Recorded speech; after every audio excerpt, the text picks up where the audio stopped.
Chapitre les variables.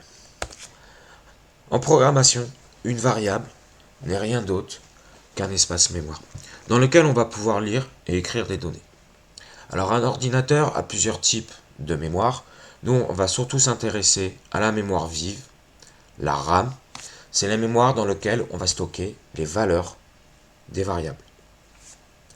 C'est une mémoire temporaire, c'est-à-dire que quand vous arrêtez votre programme, vous n'avez plus accès aux données correspondant à vos variables.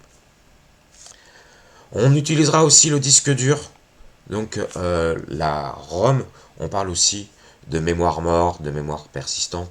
C'est là en fait où on va enregistrer des fichiers. C'est une mémoire donc persistante, c'est-à-dire que quand on arrête par exemple le programme ou même qu'on redémarre l'ordinateur, les données sur notre disque dur ne sont pas perdues.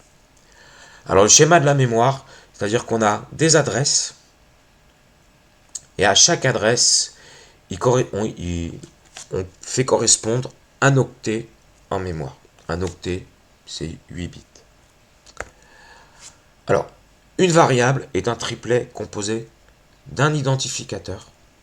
C'est un nom par lequel on va identifier, désigner la variable.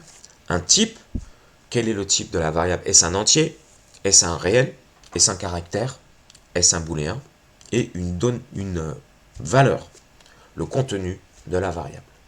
Alors on a quelques règles pour nommer des variables, des lettres.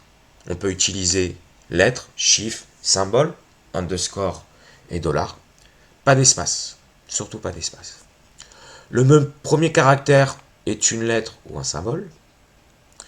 On ne doit pas utiliser des mots-clés réservés par le langage Java, sa syntaxe.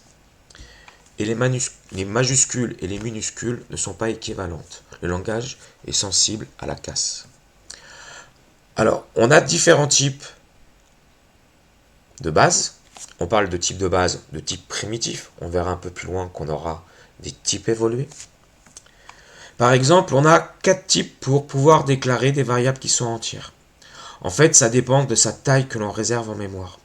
Si on déclare une variable de type, par exemple, int, on va réserver 4 octets. Typiquement, nous, quand on aura besoin d'un entier, on déclarera la variable de type int. Quand on aura besoin d'un réel de type double, on utilisera des caractères et des booléens. Un booléen, il contient soit vrai, soit faux, c'est-à-dire true, false, les mots de la syntaxe Java en anglais. Quand on déclare une variable, en fait, on va déclarer une variable, on réserve de l'espace mémoire. Et on a vu que la taille de cet espace mémoire dépend du type de la variable. Si notre variable est de type int, comme ici, int n égale 4, on va réserver 4 octets. Ici, on a déclaré une variable d'identifiant n, de type int entier 4 octets, et on a initialisé la valeur, c'est-à-dire la mémoire que l'on a allouée, à 4. En dessous, on déclare un réel d'identifiant D de type double et qu'on initialise à 4. On peut très bien déclarer des variables et ne pas l'initialiser. On évitera de le faire. On va essayer de prendre les bons réflexes dès le début, c'est-à-dire que nos variables, on l'initialisera tout le temps à la déclaration. Alors, on a une limitation si on n'initialise pas la variable, c'est-à-dire qu'on ne peut pas l'utiliser. Si on regarde le bout de code en bas, ici on a int n carré. On a déclaré une variable identifiée par n carré et on n'a pas initialisé. En dessous, la deuxième instruction, system.out.println. C'est la fonction d'affichage, simplement qui nous permet d'afficher dans la console, dans un onglet de notre thread IDE. Et on veut afficher la valeur de notre variable n carré.